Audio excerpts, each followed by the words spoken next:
Hello guys, welcome to Londounfiltered. I am back with another amazing video. So I am a fourth year medical student who deals with academic, university related advices. I'm also a mentor, I'm a tutor, and I am commonly known as Sis Londo. At least that is what the Golden Nation Elite calls me. So if you are new to the channel and you're wondering what the Golden Nation Elite is, so the Golden Elite Nation is our group of subscribers. Please join the Golden Nation Elite by subscribing to this YouTube channel. Also follow us on our WhatsApp channel. We also are available on Instagram. I'll just share the handle here, but I am also available on Instagram as well as Londounfiltered, TikTok as well, Londounfiltered, and I'm also available here on YouTube. You see. So before I even start, I'm gonna repeat. If you're new to the channel or if you haven't subscribed, I am begging you, by the mercies of God, subscribe. Okay, please subscribe to the YouTube channel. So today we're going to be talking about how to study for your June examination. Just a background check, who is talking to you right now? So when I was in grade 12, I actually got 6 distinctions in June. For my final, I got 7. So you can see that there was an array of consistency in that matter. Like, I was consistent from the beginning till the end. So that is what I want to teach you how to do it, because I know that June marks are very important. They're important for those who are going to be applying for universities, universities such as VETS, UCT, UP. They require you to be updating those marks every term. So that is why I want to make this video, because I want to help someone out there who wants to improve. I want to help someone out there who wants to do more for June. Maybe you didn't do well in March, but now you are planning to do your best. Okay, so let's start with the thing, and I hope you subscribed. Okay, so let's start. The first thing that I want to teach you guys to do is, basically, I have not even got into the study tips yet. But this is important. The importance of actually creating a nice study area in June. If you are a South African, you know how cold June can be.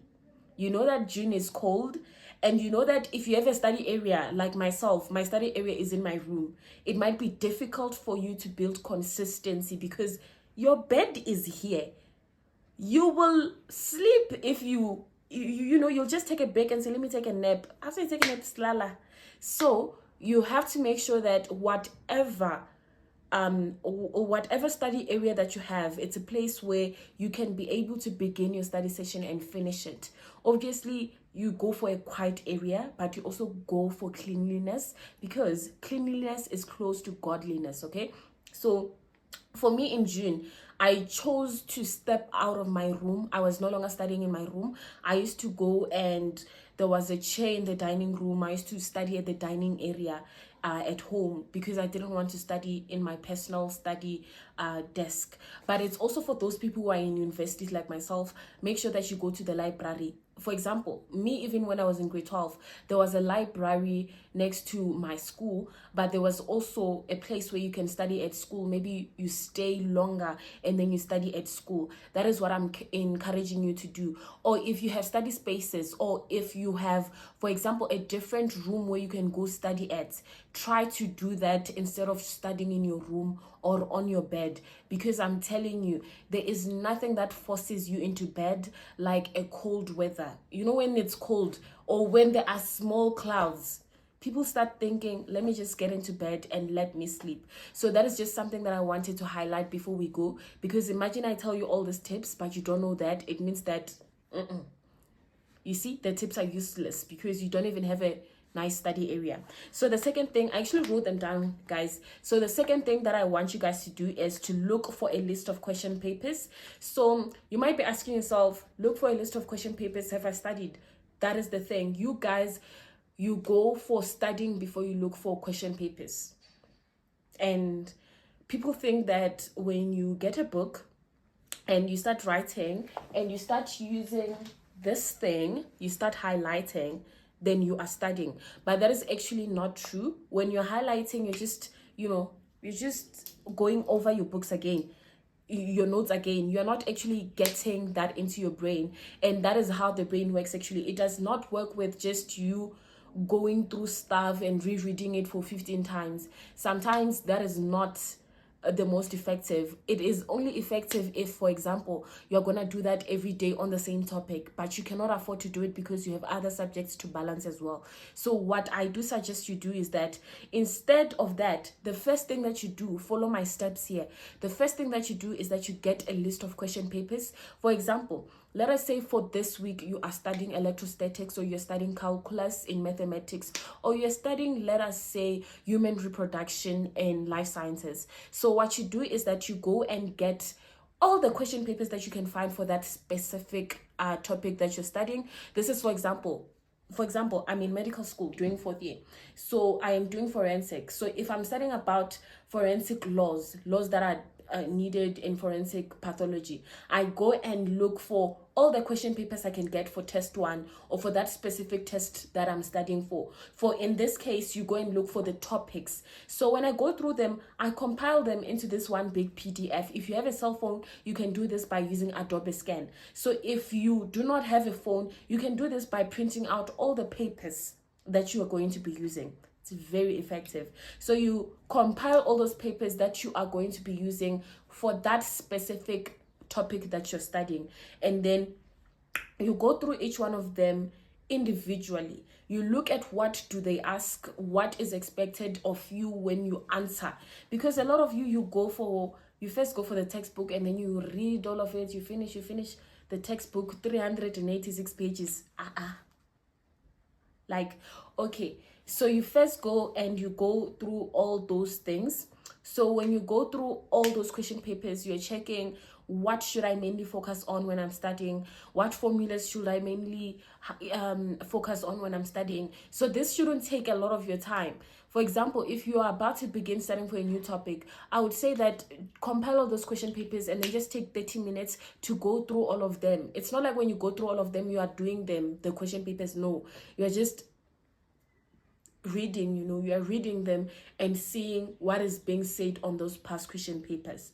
So the second thing that it's the third. After finding your question papers now, the third thing that you are now going to do is that you're going to start studying. And someone might be asking me, Sis Londo, how do I start studying? Sis Londo, every time I feel lazy. I feel like maybe let me complete this, and then I end up not studying at all. Here is the tip. So, for example, when you want to start studying, your brain doesn't want to do hard things. Your brain is programmed to want to do the easiest thing. That is why it's easy for you to sit and watch TikTok the whole day, but it's very hard for you to sit and study. It's very hard for you to sit and read the Bible. It's very hard for you to do all those things.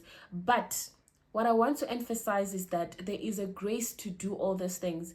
And that is where I come with the gospel. I honestly wouldn't leave this out, because there is a grace to study. And a lot of people, when they think about God, they think about all these other areas of their life. They do not think about how God is able to actually provide you the grace to actually study. The grace for you to wake up and feel like you really want to study. You really want to take your academics really seriously. So there is a grace in God. There is a grace that it gives you to want to study. And I am saying this from a basis of personal perspective, that when I study more with the Holy Spirit, I find it very easier to study. I can study for hours and hours and I don't feel like I'm tired. But when I try to do it out of my own accord, it's not going to happen. 30 minutes, I already feel like that bare book is burning. So please do pray for that. God is there.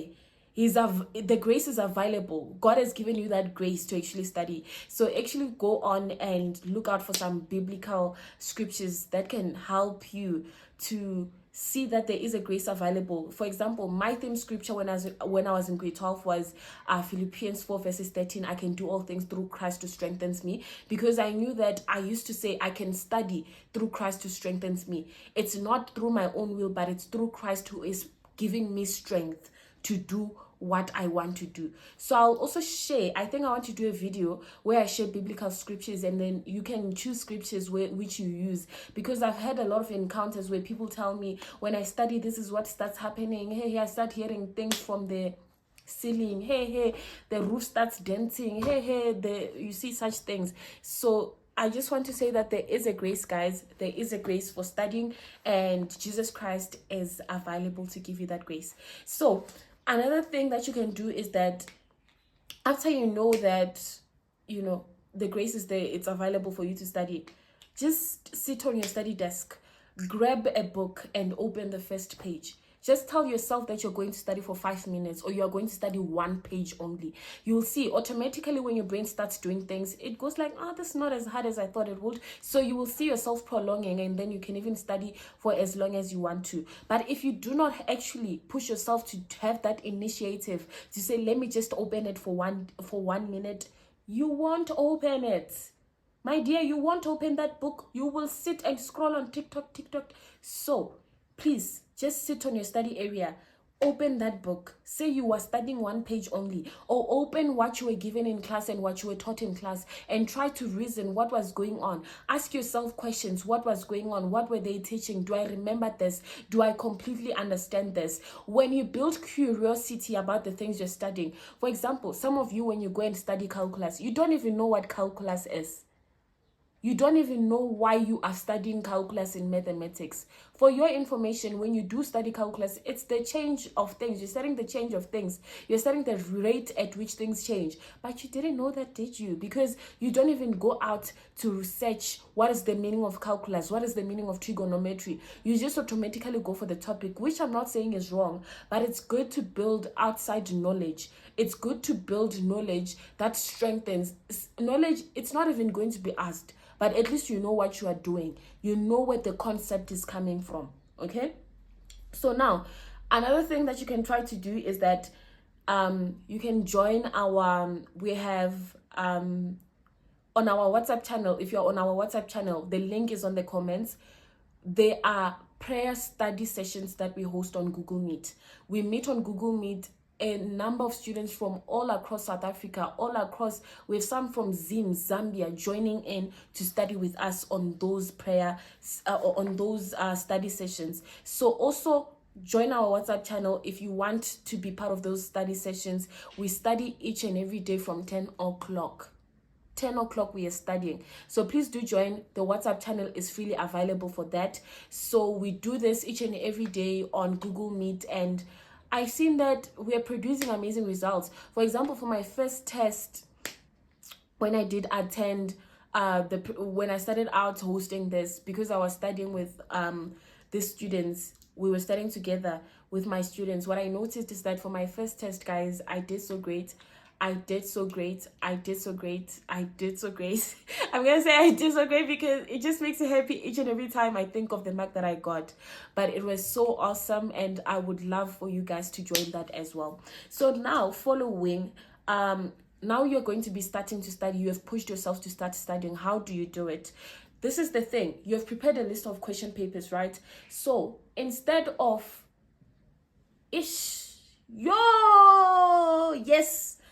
stop this thing of thinking that rewriting everything is studying. You're just copying information. People think that when you study, you are actually putting information in your head.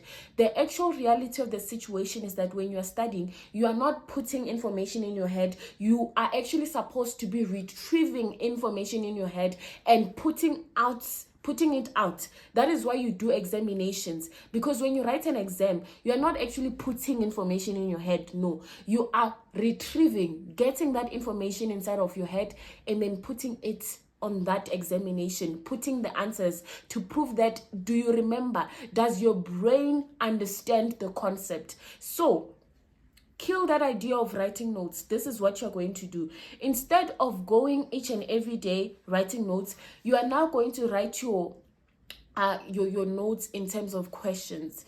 Like, instead of, for example, let's say you are studying which topic can I say, for example, for those who are doing life sciences, let's say you are studying environment, the brain, and all those things, instead of trying to write notes about the brain and about the neurons, ask yourself, what are the 3 types of neurons that I know? What is the part of the brain that's controls voluntary movements? What is the part of the brain that is responsible for water intake? What is the part of the brain that is responsible for breathing? What is the part of the brain that transmits information from this part? Just ask yourself, write questions on that paper, on that book, so that when you revise, you are actually answering that paper. Then you now highlight the questions that you got wrong. You highlight the questions that you got wrong, and I'll just even show a picture of this, what I mean. You highlight, for example, you are revising for the first time. When you revise for the first time, you highlight in. That's where your highlighters come to play. You highlight the question that you got wrong. The ones you didn't get wrong, you leave them because you now know them. The second time when you go through your notes, those questions, you are now going to see that you know the answers to the things you didn't even know, because you're actually retrieving information. You are not trying to fill information. My brothers and sisters, you are not a Jojo tank. Stop trying to fill your head with water. Stop trying to fill your head with information. Try to be the tap. Let your living waters flow out of you. I'm reading the Bible. But anyways, guys, you get what I'm saying. So you do that. So as you answer questions, you will see what areas are you struggling in. And now that you have those questions, now you know the theory work of it. That is when you now bring your past question papers, you start answering them. You start mastering the topic. Master the topic. Get how they ask questions. Deal with the most difficult questions and check the memorandum. So I'm still here to drop another video where I'm going to be telling you guys how to use question papers, how to do those past question papers. So please do subscribe to the YouTube channel. Subscribe to the YouTube channel and join the Golden Nation Elite, our golden subscribers. So another thing, spaced repetition, and I'm always saying this, but some of you just don't understand. So guys, your brain, the way it works, do you know when you were a child, you didn't know that your name was Londo? Like when you were a child, you didn't know that your name is Teho. You didn't know that your name is Karabo. It had to be, they kept calling you Karabo, they kept calling you Londo. And then you get used to the fact that, oh, when they're calling me. It's me, I'm Londo. That is how you got to know your name, through spaced repetition.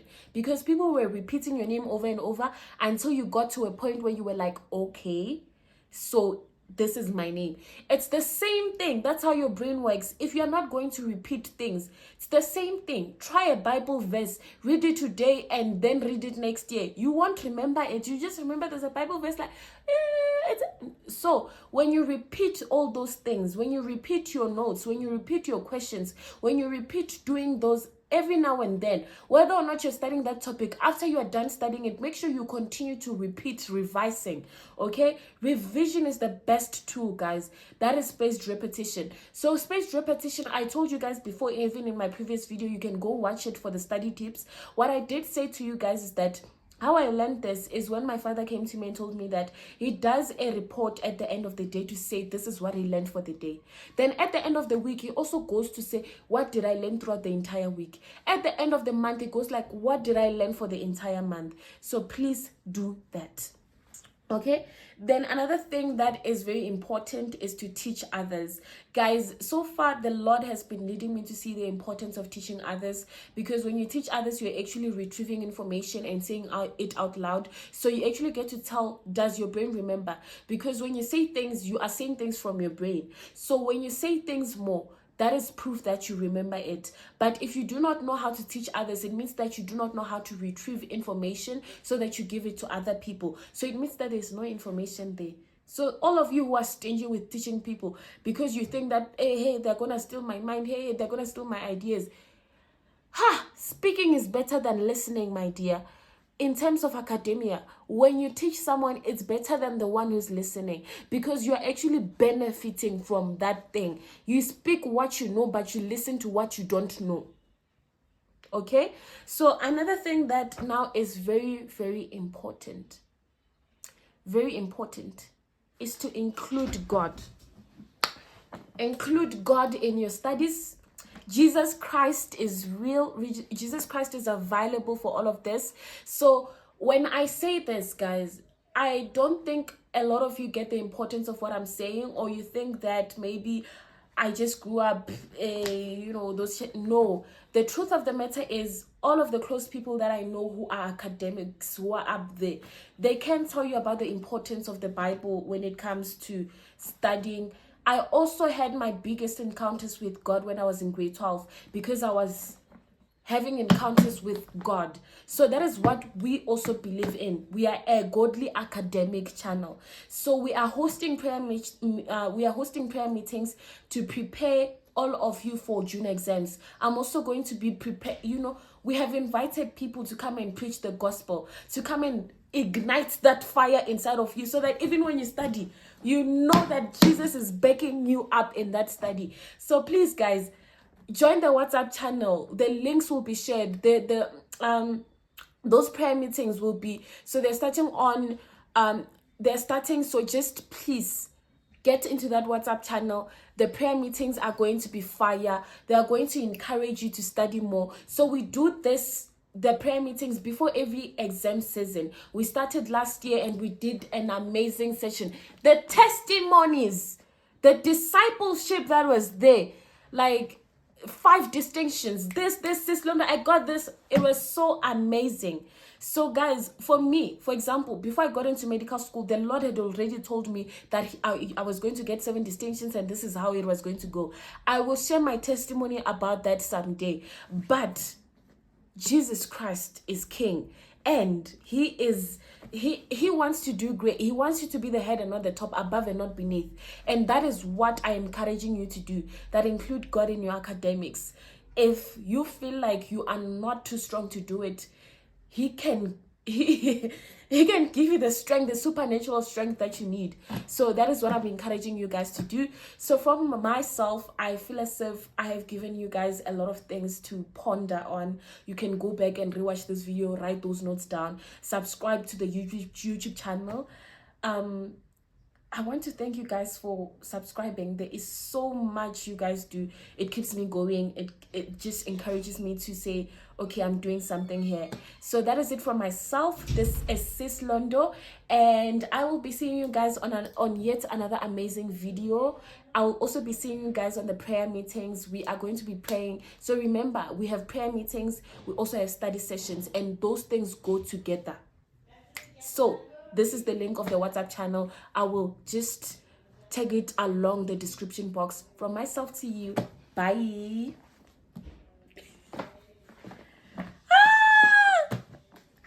Guys, I bought a new Bible. I know if you're so far of this video, I bought a new Bible. If you could see my old Bible, oh my god, but this is my new Bible. It's so cute. It's giving girly. It's giving, let's go to a Bible study.